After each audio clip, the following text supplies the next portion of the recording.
بسم اللہ الرحمن الرحیم۔ السلام علیکم۔ میرا نام علیزہ ہے اور میں دور دراز کے ایک گاؤں میں رہتی تھی۔ گاؤں کی زندگی بے حد مشکل ہوتی ہے۔ میری ماں کا انتقال تب ہوا جب میں بہت چھوٹی سی تھی۔ ہم 4 بہنیں اور 2 بھائی تھے۔ ابا کے پاس کچھ زمینیں تھیں جن پر وہ اور بھائی کاشتکاری کرتے تھے، جس سے ہمارا گزر بسر ہوا کرتا تھا۔ گاؤں کی زندگی مشکل اس طرح تھی کہ وہاں کی عورتیں صرف گھروں کی ہی نہیں بلکہ کھیتوں کے کام میں بھی مردوں کے ساتھ مدد کیا کرتی تھی۔ میں بھی گھر کے کام نپٹا کر اپنے بھائی اور ابا کے ساتھ کھیتوں میں مدد کر دیتی تھی۔ میں جب 12 سال کی تھی تو ابا نے ایک دن ہمیں ٹی وی لا کر دے دیا تھا۔ ٹی وی کیا آیا ہمارے گھر میں جیسے ہمیں کوئی اندیکھی سی خوشی ہی مل گئی تھی۔ پھر میرے تو پیر زمین پر ہی نہیں ٹک رہے تھے اور جب میں نے ٹی وی پر خوبصورت لڑکیوں کو سجے دھجے دیکھا تو مجھے شوق پیدا ہونے لگا کہ میں بھی ان لڑکیوں کی طرح ہی خوبصورت نظر آؤں۔ اور پھر میں نے مارننگ شوز صرف 12 سال کی عمر میں دیکھنے شروع کر دیے تھے۔ مارننگ شو میں جب میک اپ کا سیگمنٹ آتا تو میں سب کام چھوڑ چھاڑ کر بیٹھ جایا کرتی تھی۔ مارننگ شو سے ہی مجھے میک اپ کا بہت زیادہ شوق لگ گیا تھا۔ میں ہر شو بہت غور سے دیکھتی تھی اور سوچتی تھی کہ کسی دن یہ سارا میک اپ میرے پاس ہوگا تو میں بھی اسی طرح سے اوروں کو بھی تیار کروں گی اور خود بھی تیار ہوں گی۔ میرے دل اور دماغ میں بس میک اپ ہی بسنے لگا تھا۔ مجھے ٹی وی دیکھنے کی اتنی عادت لگ چکی تھی کہ میں نے گھر اور کھیتوں کے کاموں میں ابا اور اپنی بہنوں کا ہاتھ بٹانا بالکل ہی چھوڑ دیا تھا۔ ابا نے جب دیکھا کہ میں بری طرح سے ٹی وی کی عادی ہو چکی ہوں تو انہوں نے گھر سے ٹی وی اٹھا دیا تھا۔ گھر سے ٹی وی اٹھانا تھا کہ جیسے میری زندگی میں قیامت آ گئی تھی۔ میں نے گھر میں وہ بھونچال مچایا کہ سب نے کانوں کو ہاتھ لگایا تھا۔ میں نے جو رونا ڈالا تو ابا نے یہی بہتر سمجھا کہ ٹی وی واپس رکھ دیتا ہوں، خاموشی سے دیکھتی ہے تو دیکھتی رہے، اور یوں ایک بار پھر سے میرا ٹی وی واپس آ گیا تھا۔ میں بہت زیادہ خوش ہو گئی تھی اور دوبارہ سے اپنے مارننگ شوز دیکھنے لگی تھی۔ جب میں 15 سال کی تھی تو ہمارے پڑوس میں ایک لڑکے کی شادی ہوئی تھی۔ اس لڑکی کی دلہن شہر سے لائی گئی تھی۔ دلہن کا نام پری تھا اور وہ واقعی میں پریوں جیسی حسین تھی۔ اوپر سے سرخ جوڑے پر اس کا جو میک اپ ہوا تھا وہ اتنا باکمال تھا کہ میں اسے دیکھتی ہی رہ گئی تھی۔ شادی کے اگلے روز میں دلہن سے ملنے اس کے گھر گئی تو اس کے کمرے میں ڈھیر سارا میک اپ دیکھ کر میری آنکھوں میں روشنیاں چمکنے لگی تھی۔ میرا دل چاہا میں دلہن سے میک اپ مانگوں، لیکن اس طرح مانگنا اچھا نہیں لگتا تھا، اس لیے میں صرف دلہن سے مل کر ہی واپس آ گئی تھی۔ وہ شہر کے کسی بڑے پارلر سے تیار ہوئی تھی۔ میری چھوٹی چھوٹی خواہشوں میں ایک اور خواہش شامل ہو چکی تھی کہ میں بھی دلہن پری کی طرح کسی بڑے سے پارلر سے اپنا میک اپ کرواؤں، لیکن میں چھوٹے سے گاؤں کی غریب سی لڑکی تھی۔ میں نے کبھی شہر کو دیکھا تک نہیں تھا، شہر کے پارلر سے میک اپ کیسے کرواتی؟ میں نے دلہن پری کے ساتھ دوستی کر لی تھی تاکہ جب بھی میرا دل چاہے میں اس کی میک اپ کی چیزیں استعمال کر سکوں۔ دلہن پری بہت اچھی تھی، وہ میرا میک اپ بھی کرتی تھی اور مجھے چیزیں استعمال کرنے کے لیے بھی دیتی تھی، بلکہ وہ مجھے اپنے بڑے سے موبائل میں بیوٹی پارلر کی ویڈیوز بھی دکھاتی تھی اور مجھے موٹیویٹ کرتی تھی کہ میں یہ سب سیکھ کر پارلر کا کام کر سکتی ہوں، اچھا میک اپ کر سکتی ہوں۔ میں دلہن پری کی دوست بن کر بہت زیادہ خوش تھی کیونکہ مجھے پری سے روز کچھ نہ کچھ نیا سیکھنے کو ملتا تھا، لیکن شاید میری قسمت میں میک اپ سیکھنا لکھا ہی نہیں تھا۔ تبھی پری کی نوکری شہر میں ہو گئی تھی۔ وہ کافی پڑھی لکھی تھی، اسی لیے زیادہ دیر تک وہ گاؤں میں نہ رہ سکی اور نوکری ہوتے ہی وہ اپنی ساس اور شوہر سمیت شہر میں منتقل ہو گئی تھی۔ جاتے ہوئے اس نے ایک اچھا کام کیا تھا کہ اپنا سارا میک اپ کا سامان مجھے دے گئی تھی، جسے پا کر میں بہت زیادہ خوش تھی۔ پری کے جانے کے بعد دل تھوڑا اداس بھی تھا، لیکن میرے پاس میک اپ اور ٹی وی تھا، سو میرا وقت کسی نہ کسی طرح سے گزر ہی رہا تھا۔ جب ایک دن گاؤں میں ایک عجیب و غریب سی خبر سننے کو ملی، ایسی خبر جو اس سے پہلے گاؤں میں کبھی بھی نہیں ہوئی تھی۔ سننے میں آیا کہ شہر کا ایک مشہور پارلر اپنی ایک برانچ ہمارے گاؤں میں کھول رہا ہے۔ ہمارے گاؤں میں اس سے پہلے کوئی پارلر نہیں تھا اور نہ ہی ہمارے گاؤں کی عورتیں پارلر وغیرہ سے تیار ہونے کا شوق رکھتی تھی، لیکن جب پارلر بن گیا تو عورتوں کو بھی شوق پیدا ہونے لگا تھا۔ وہ پارلر جا کر اپنے منہ پر کچھ نہ کچھ کروانے لگی تھی۔ میرا دل بھی بہت ہوا پارلر جانے کا۔ جب میں پارلر گئی تو میں دیکھتے ہی حیران رہ گئی کہ اتنا خوبصورت پارلر ہر طرف دلہنوں کی تصویریں لگی ہوئی تھیں اور شیشے کی دیواریں تھیں۔ میں خود کو ان شیشوں میں دیکھ کر حیران رہ گئی تھی۔ میں پارلر میں اپنی ایک پڑوسن کے ساتھ آئی تھی۔ مجھے تو اپنے منہ پر کچھ بھی نہیں کروانا تھا، لیکن مجھے پارلر کے ماحول کے بارے میں جاننا تھا۔ میں نے پارلر میں کام کرنے والی ایک عورت کو کہا کہ وہ مجھے بھی اپنے ساتھ کام کرنے کے لیے رکھ لیں، تو اس نے بدلے میں مجھے ایسی نظروں سے دیکھا تھا کہ میں شرمندہ ہو گئی تھی۔ اس نے مجھے کھڑے کھڑے بے عزت کر دیا تھا کہ گاؤں کی جاہل گنوار لڑکی پارلر کے کام کے بارے میں کیا ہی جانتی ہوگی، سو آئندہ یہ ڈیمانڈ لے کر مت آنا۔ میں چپ ہو گئی تھی اور گھر آ کر بہت زیادہ رونے لگی تھی۔ جس طرح کا میک اپ وہ پارلر والی عورت کر رہی تھی، ویسا ہی تو میں بھی ٹی وی اور دلہن پری کے موبائل سے دیکھ دیکھ کر سیکھ چکی تھی۔ لیکن چونکہ میں ایک چھوٹے سے گاؤں اور چھوٹے سے گھر کی غریب سی لڑکی تھی، اسی لیے مجھے کوئی اہمیت نہیں دی گئی تھی۔ میں بہت دل برداشتہ ہو گئی تھی اور اپنے میک اپ وغیرہ کو ڈبے میں بند کر کے رکھ دیا تھا۔ میرا اب دل نہیں چاہتا تھا کہ میں میک اپ کروں یا ٹی وی دیکھوں۔ میں ہر وقت اداس سی رہتی تھی اور میری وجہ سے ابا اور میری بہنیں بھی پریشان ہو رہی تھیں۔ میری بہن مجھے خوش کرنے کے لیے اکثر ہی میرے سامنے آ کر بیٹھ جایا کرتی تھی کہ چلو کوئی اور نہیں کرواتا تو ہمیں میک اپ کر لو، لیکن میرا دل ہر چیز سے اچاٹ ہو چکا تھا۔ اور پھر ایک دن میری بڑی بہن میرے لیے ایک ایسی خبر لے کے آئی جس نے میری زندگی میں پھر سے رونق بھر دی تھی۔ مجھے لگا جیسے میرا دل ایک دم سے پھر سے زندہ ہو گیا ہے۔ میں نے سنا کہ گاؤں کا اکلوتا پارلر ایک مقابلہ کروا رہا ہے جس میں گاؤں اور شہر کی لڑکیاں حصہ لے کر اپنے ہنر کا جلوہ دکھا سکتی ہیں۔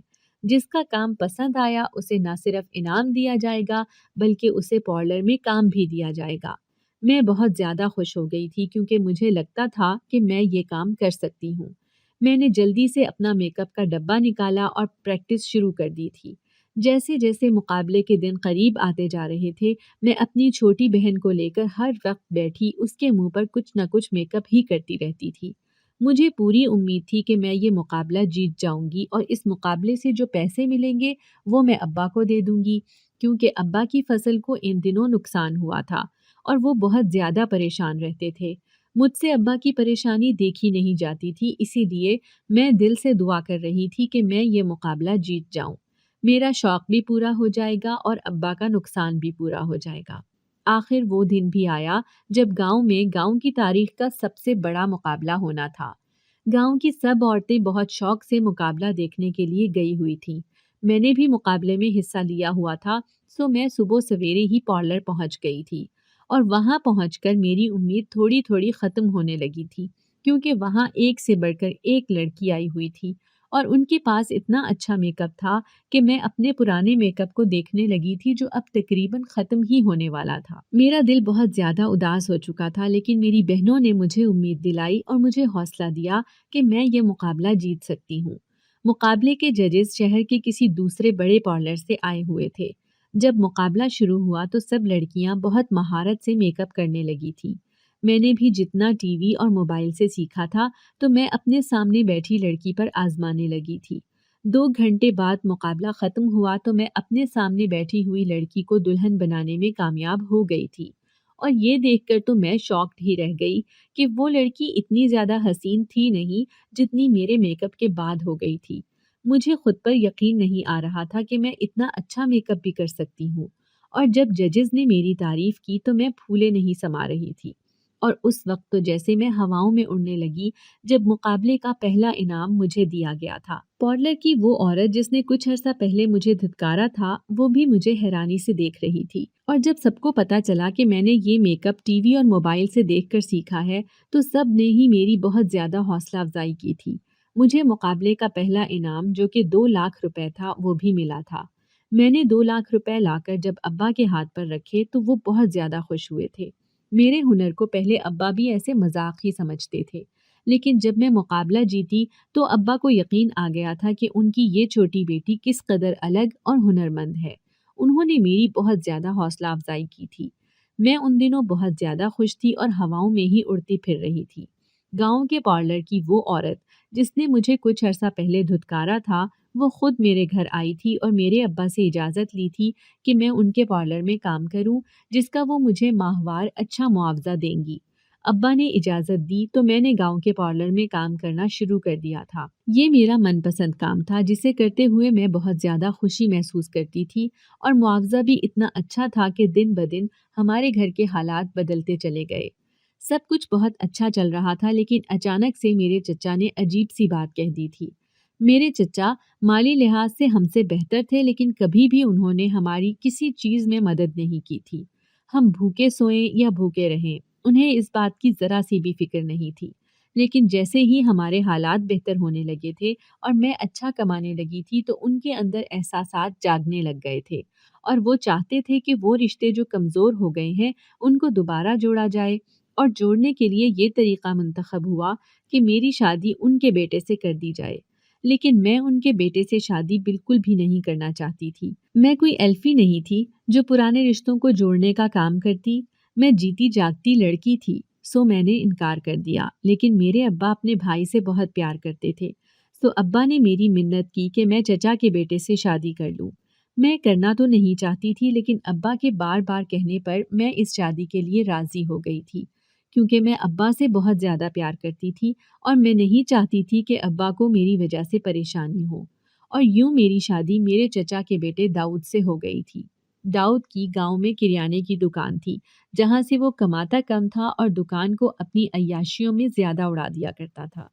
چچا ہمیشہ سے اس کی غلطیوں پر پردہ ڈال کر ہر نقصان کو پورا کرنے کی کوشش کرتے تھے۔ مجھے وہ کبھی بھی اچھا نہیں لگا تھا، کیونکہ وہ ایک عجیب سا مرد تھا جو گاؤں کی سب لڑکیوں کو ایسے دیکھتا تھا جیسے پہلی بار دیکھی ہوں، اور میں اس کے کئی معاشقوں سے بھی باخبر تھی جو اس نے گاؤں میں ہی چلا رکھے تھے۔ لیکن ابا کی وجہ سے میں اس شادی کو کرنے پر مجبور ہو گئی تھی۔ جس دن میری اس سے شادی ہوئی تو مجھے یقین ہو گیا تھا کہ میں اپنی زندگی کو برباد کر چکی ہوں۔ مجھے ابا کو سمجھانا چاہیے تھا اور اس عجیب و غریب جاہل آدمی سے شادی نہیں کرنی چاہیے تھی، لیکن میں نے ابا کی خواہش کے سامنے گھٹنے ٹیک دیے تھے اور یوں اپنی زندگی کا سنہرا دور برباد کر کے بیٹھ گئی تھی۔ داؤد کا ساتھ پا کر میں ذرا سی بھی خوش نہیں تھی، اور رہی صحیح کسر اس کی عیاشیوں نے پوری کر دی تھی۔ میں چچا کا منصوبہ سمجھ گئی تھی۔ وہ اپنے بیٹے کی عیاشی اور نقصانوں کو پورا کر کر کے تھک گئے تھے، سو انہیں اپنے بیٹے کے لیے ATM مشین میری صورت میں لا کر رکھ دی تھی، جو کما کر سب کچھ لا کر ان کے بیٹے کے اوپر لوٹا دیتی۔ لیکن میں اتنی بے وقوف نہیں تھی جو چچا کے منصوبے کو نہ سمجھ پاتی۔ پہلی بار داؤد نے مجھ سے رقم مانگی تو میں نے دے دی تھی، لیکن جب دوسری اور تیسری بار ایسا ہی ہوا تو میں نے پہلے چچا سے بات کی، لیکن چچا نے میرے وعدے کو ایک کان سے سن کر دوسرے سے نکال دیا تھا۔ تب میں نے ابا سے بات کی، لیکن 99% باپ لوگوں کی طرح ابا نے بھی مجھے سمجھوتا کرنے اور صبر کرنے کی ہی نصیحت کی تھی۔ سمجھوتا کرنے اور صبر کرنے کا مطلب یہ تھا کہ میں اپنی محنت کی ساری کمائی اس عیاش شخص کی جیب میں ڈال دیتی، جو کہ میں نہیں کرنا چاہتی تھی۔ میں نے سوچ لیا تھا کہ میں اس سے علیحدگی اختیار کر لوں گی، لیکن ابا نے میرے سامنے جب جھولی پھیلائی تو میں اپنا فیصلہ ایک بار پھر بدلنے پر مجبور ہو گئی تھی، اور دوسری بیڑی میرے پاؤں میں تب پڑی جب اچانک سے میری طبیعت خراب ہوئی اور معلوم پڑا کہ میں ماں بننے والی ہوں۔ پہلی بار ماں بننے پر لڑکیاں کتنی زیادہ خوش ہوتی ہیں، لیکن میں ذرا سی بھی خوش نہیں تھی، کیونکہ میں جانتی تھی میرے پیروں میں ایک بیڑی پڑ چکی ہے اور اب میں کبھی بھی اس رشتے سے نہیں نکل سکتی۔ اگر نکلنا بھی چاہوں تو مجھے کوئی نکلنے نہیں دے گا، کیونکہ ہمارے گاؤں میں یہی سمجھا جاتا تھا کہ اولاد ہونے کے بعد بیوی کو چاہے شوہر جان سے مار ڈالے، بیوی شوہر کا گھر چھوڑ کر نہیں جاتی، سو میں بھی یہی کرنے والی تھی۔ جب میرے ہاں پہلی اولاد بیٹی ہوئی تو تب بھی داؤد نے بہت زیادہ شور مچایا تھا۔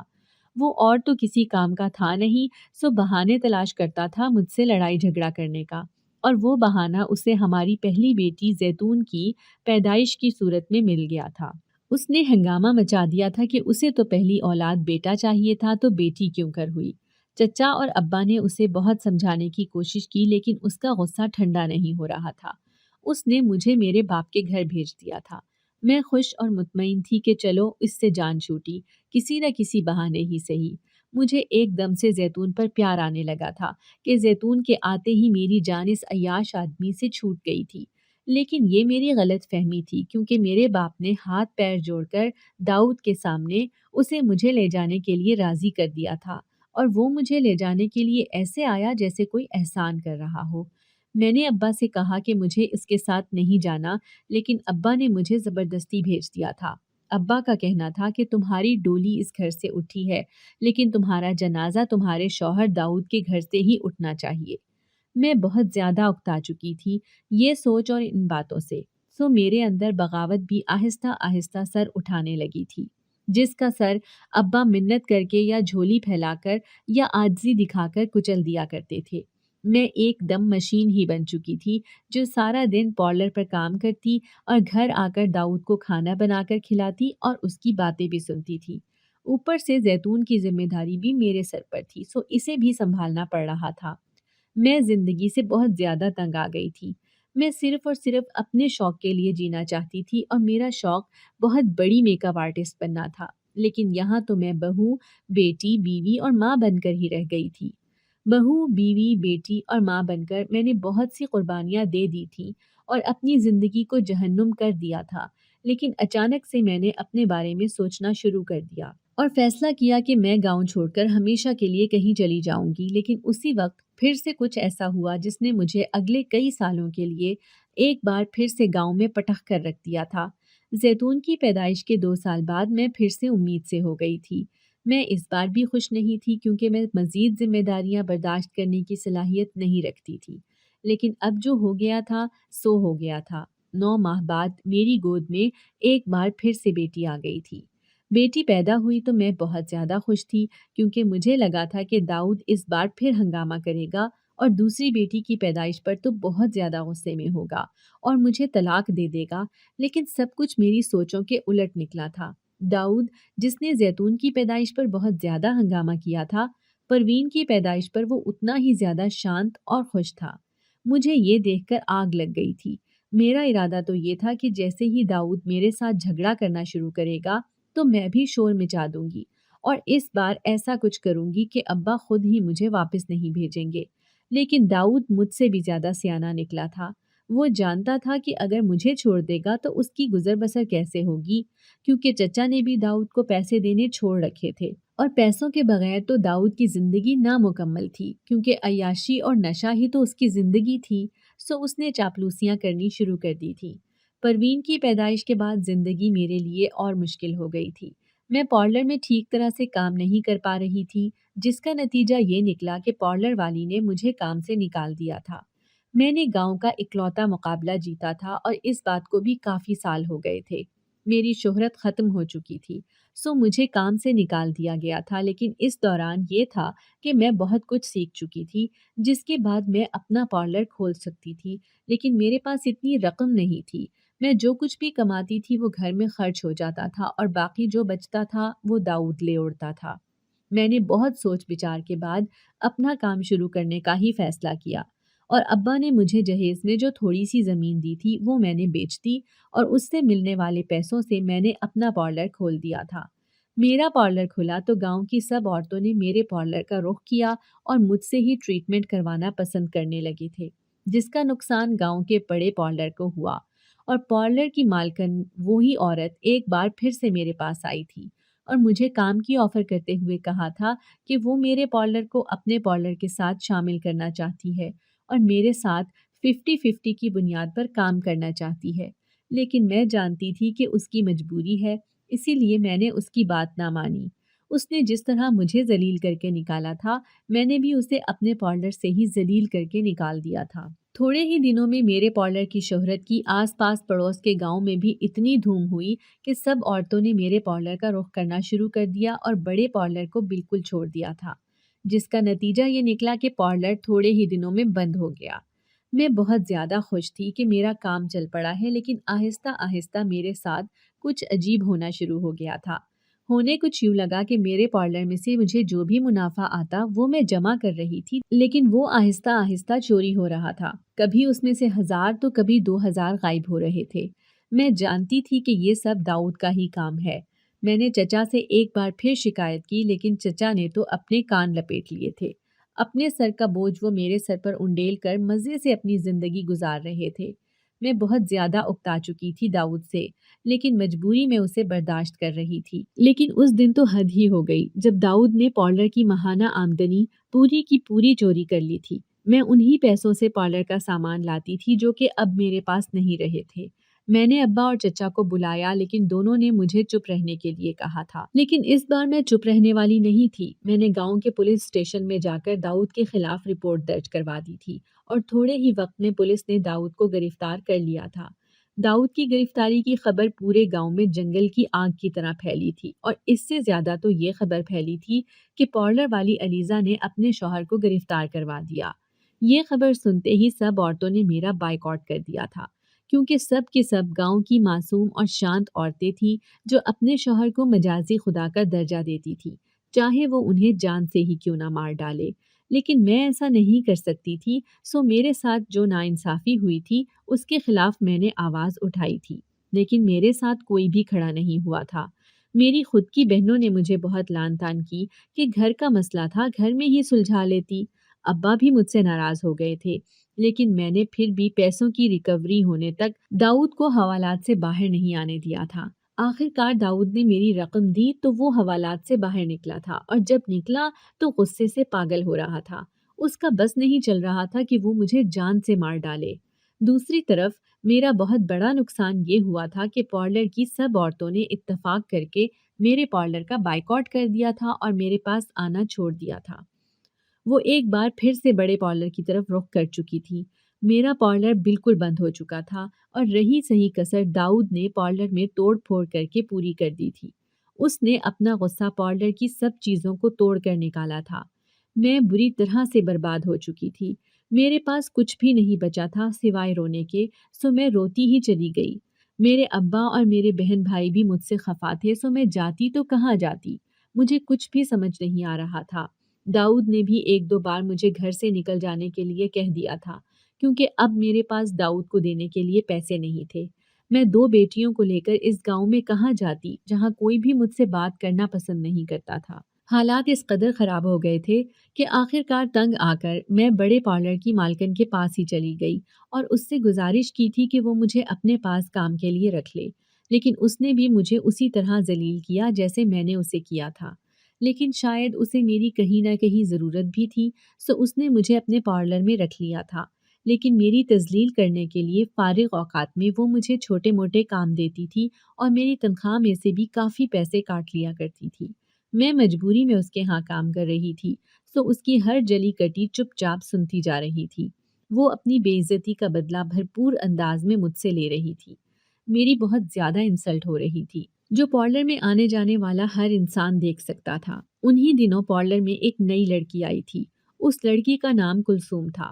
کلثوم نے بتایا کہ وہ پہلے شہر کے پارلر میں کام کرتی تھی اور اب اسے یہاں کسی نے بتایا تھا تو وہ یہاں آ گئی تھی۔ میری کلثوم کے ساتھ تھوڑے ہی دنوں میں اچھی خاصی دوستی ہو گئی تھی، کیونکہ وہ مجھے سمجھتی تھی اور اکثر ہی پارلر کی مالکن کے سامنے میری حمایت بھی کر دیا کرتی تھی۔ رفتہ رفتہ میری دوستی کلثوم سے بہت زیادہ بڑھ گئی تھی اور مجھے پوری دنیا میں وہی اپنی ہمدرد نظر آنے لگی تھی۔ کلثوم نے جب میرے میک اپ کا ہنر دیکھا تو اس نے مجھے شہر جا کر اپنا ہنر آزمانے کا مشورہ دیا تھا۔ اس نے کہا تھا کہ وہ مجھے پوری طرح سپورٹ کرے گی، بس میں شہر جا کر اپنا کیریئر بناؤں، اور جب میرا گھر بن جائے گا تو سب کچھ میرے پاس واپس لوٹ آئے گا۔ لیکن میرے لیے شہر جانا بھی کسی محاذ سے کم نہیں تھا۔ میں نے داؤد سے بات کی تو اس نے شہر جانے سے صاف منع کر دیا۔ ابا تو پہلے ہی مجھ سے بات نہیں کرنا چاہتے تھے، سو میں اکیلی تھی۔ کچھ دن سوچنے کے بعد میں نے فیصلہ کیا کہ میرا مستقبل اور میرا شوق مجھے ہر چیز سے زیادہ عزیز ہے۔ میں نے داؤد کو بھی چھوڑا اور اپنی دونوں بیٹیوں کو بھی اس کے پاس ہی چھوڑا اور کلثوم کے ساتھ شہر آ گئی۔ کلثوم نے کہا تھا کہ جب تک مجھے رہنے کے لیے کوئی جگہ نہیں مل جاتی اور میری نوکری کسی پارلر میں نہیں ہو جاتی تو میں اس کے گھر پر رک سکتی ہوں۔ کلثوم کا گھر ایک بلڈنگ کی تیسری منزل پر تھا۔ میں اس کی بہت زیادہ شکر گزار ہو کر اس کے ساتھ اس کے گھر کی طرف چل پڑی تھی۔ کلثوم کے گھر پہنچ کر میں نے کھانا وانا کھایا اور تھکن اتنی زیادہ تھی کہ میں سو گئی تھی۔ اگلی صبح میں اٹھی تو کلثوم گھر پر نہیں تھی۔ تھوڑی دیر بعد وہ کہیں باہر سے آئی تھی۔ جب میں نے پوچھا کہاں گئی تھی تو وہ تھوڑا گڑبڑا گئی، لیکن پھر مجھے ناشتہ بنانے کا کہہ کر وہ کمرے میں چلی گئی۔ مجھے آج کلثوم تھوڑی عجیب سی لگی تھی، لیکن خیر میں ناشتہ بنانے میں مصروف ہو گئی تھی۔ ناشتہ بنانے کے بعد میں نے کلثوم سے کہا کہ آج ہم پارلر کا کام دیکھنے جائیں گے، لیکن کلثوم نے بات کو ٹال دیا تھا۔ اس نے کہا کہ کل چلیں گے۔ میں شہر کو جانتی نہیں تھی، اسی لیے کلثوم کے رحم و کرم پر تھی، سو اس کی بات مان لی۔ شام کے وقت کلثوم پھر سے کہیں چلی گئی تھی اور ساری رات میں گھر پر اکیلی ہی تھی۔ کلثوم جاتی تھی تو رات کو واپس نہیں آتی تھی۔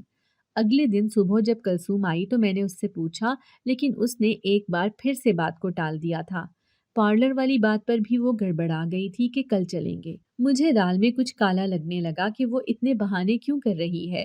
ایک ہفتہ کلثوم کے گھر میں میرا گزر چکا تھا، لیکن وہ مجھے کہیں پارلر لے جانے کو تیار ہی نہیں تھی۔ اس کے روز کے بہانے تھے جن سے میں اب اکتا گئی تھی۔ اس شام ایک حیرت انگیز بات یہ ہوئی کہ کلثوم گھر پر تھی۔ میں اپنے کمرے میں بیٹھی تھی کہ دروازے کی بیل سنائی دی۔ میں نے سوچا کلثوم کسی کام میں مصروف ہوگی، سو میں اٹھ کر دروازہ کھول دیتی ہوں، لیکن مجھ سے پہلے دروازہ کلثوم نے کھول دیا تھا۔ دروازے سے جب دو مرد داخل ہوئے تو میں فوراً سے چھپ گئی تھی۔ مجھے حیرت ہوئی کہ اس وقت دو انجان مرد گھر بھر میں کیوں آ رہے ہیں، لیکن اگلے ہی پل میرے پیروں تلے سے زمین تب نکلی جب کلثوم نے ان دونوں سے ایک ایسی بات کی جو میرے متعلق تھی۔ کلثوم ان دونوں مردوں سے کہہ رہی تھی کہ لڑکی میں چن کر بہت خوبصورت لائی ہوں اور ہے بھی گاؤں کی، کسی کو کچھ بتا بھی نہیں سکے گی۔ مجھے میرے حصے کی رقم دے دو اور اس کے ساتھ جو کرنا ہے کرو، بلکہ اپنے اور دوستوں کو بھی بتا دو اگر وہ اس کے کسٹمر بننا چاہیں۔ میرے پیروں تلے سے تو زمین نکل گئی تھی اور دل بری طرح سے کانپنے لگا تھا۔ میں سمجھ گئی تھی کہ کلثوم کس قسم کی عورت ہے اور وہ مجھے یہاں کس کام کی نیت سے لائی ہے۔ مجھے کلثوم سے بچ کر کسی بھی طرح اس کے گھر سے نکلنا تھا۔ میں دبے قدموں سیڑھیوں کی طرف گئی اور چھت پر آ گئی۔ وہ چونکہ ایک بہت بڑی بلڈنگ تھی، اس لیے گھروں کی چھتیں ایک دوسرے کے ساتھ جڑی ہوئی تھیں۔ میں نے درمیانی چھوٹی سی دیوار کو پھلانگا اور دو تین چھتیں ٹاپ کر ایک چھت پر آ کر رک گئی تھی، کیونکہ آگے کا کوئی راستہ بھی نہیں تھا۔ یہ چھت آخری تھی۔ اب مجھے سمجھ نہیں آ رہی تھی کہ میں یہاں سے کہاں جاؤں، تو میں نے اس چھت والے گھر کے لوگوں سے مدد مانگنے کا سوچا تھا۔ میں نے سیڑھیوں کا دروازہ زور زور سے کھٹکھٹانا شروع کر دیا تھا۔ تھوڑی دیر میں ایک بچے نے آ کر دروازہ کھولا تھا۔ دوسری طرف شاید کلثوم کو بھی اندازہ ہو چکا تھا کہ میں بھاگ گئی ہوں اور وہ مجھے ڈھونڈنے چھت کی طرف آئی تھی، لیکن شکر ہے اس سے پہلے اس بچے نے دروازہ کھول دیا تھا اور میں فوراً سے ان کی سیڑھیوں سے اتر کر ان کے گھر میں آئی تو سامنے میں نے جس کو دیکھا تو میرے جسم میں جیسے جان پڑ گئی تھی۔ اس گھر میں دلہن پری کو دیکھ کر مجھے حوصلہ ہوا تھا اور میں بھاگ کر ان کے گلے لگ گئی تھی۔ وہ بھی مجھے پہچان چکی تھی۔ جب میرا رونا بند ہوا تو انہوں نے مجھے پانی پلایا اور مجھ سے پوچھا کہ میں یہاں تک کیسے آئی ہوں، تو میں نے انہیں ساری بات بتا دی تھی۔ انہوں نے پہلا مشورہ مجھے یہی دیا تھا کہ میں واپس گھر چلی جاؤں، لیکن میں گھر نہیں جا سکتی تھی۔ میں اپنی ساری کشتیاں جلا کر آئی تھی۔ اب نہ مجھے داؤد گھر پر رکھے گا اگر میں واپس چلی جاتی، اور نہ ہی ابا میری شکل دیکھنا چاہیں گے، بلکہ ہو سکتا ہے مجھے غیرت کے نام پر اس دنیا سے ہی غائب کر دیا جائے۔ پری دلہن نے میری بات سنی اور مجھے اپنے گھر پر ہی رہنے کا کہا تھا۔ مجھے پری دلہن پر اعتبار تھا، اس لیے ان کے گھر پر ہی رک گئی تھی۔ پری دلہن کے گھر میں خود کو محفوظ تصور کر رہی تھی، لیکن جلد ہی میں سمجھ گئی تھی کہ عورت سوائے اپنے شوہر اور باپ کے گھر کے کہیں بھی محفوظ نہیں رہتی۔ دلہن پری کے گھر میں روز ان کا ایک بھائی آیا کرتا تھا۔ ان کا وہ بھائی بہت عجیب سا تھا۔ مجھے دیکھتے ہی عجیب عجیب سی مسکراہٹیں اچھالنے لگتا تھا۔ میں اس سے بہت زیادہ گھبرا جاتی تھی، لیکن میں نہ پری دلہن کو بتا سکتی تھی اور نہ ہی ان کے گھر سے نکل کر باہر جا سکتی تھی، کیونکہ کلثوم کا گھر بھی پاس ہی تھا۔ اگر اسے ذرا سی بھی بھنک پڑ جاتی کہ میں یہاں ہوں تو وہ میرے ساتھ بہت برا کرتی۔ ایک دن پری دلہن گھر پر نہیں تھی اور میں اکیلی تھی جب ان کا بھائی گھر میں آ گیا تھا۔ میں بہت زیادہ گھبرا گئی تھی اور اپنے کمرے کی طرف آ گئی تھی، لیکن پری دلہن کے بھائی نے مجھے سیڑھیوں پر ہی پکڑ لیا تھا اور میرے ساتھ بدتمیزی کرنے لگا تھا۔ جب اسی وقت دروازہ کھلا اور ہمیشہ کی طرح پری دلہن کسی فرشتے کی طرح گھر میں آئی تھی۔ اپنے بھائی کو میرے ساتھ بدتمیزی کرتے دیکھ کر وہ غصے سے پاگل ہو گئی تھی اور اس پر تھپڑوں کی بارش کرتے ہوئے اسے گھر سے نکال دیا تھا۔ میں روتی ہوئی پری دلہن کے گلے لگ گئی تھی۔ انہوں نے مجھے حوصلہ دیا اور کہا کہ میں اپنے بھائی کو اپنے گھر آنے سے روک نہیں سکتی۔ وہ نہ چاہتے ہوئے بھی روز آئے گا اور تمہیں پریشان کرے گا، اسی لیے میں تمہیں کہیں اور منتقل کر دیتی ہوں جہاں تم آزادی سے اپنی زندگی گزار سکو۔ یہاں تمہیں میرے بھائی اور کلثوم دونوں کا ہی خوف رہے گا۔ پری دلہن کی بات تو ٹھیک تھی، سو میں ان کی بات فوراً سے مان گئی تھی۔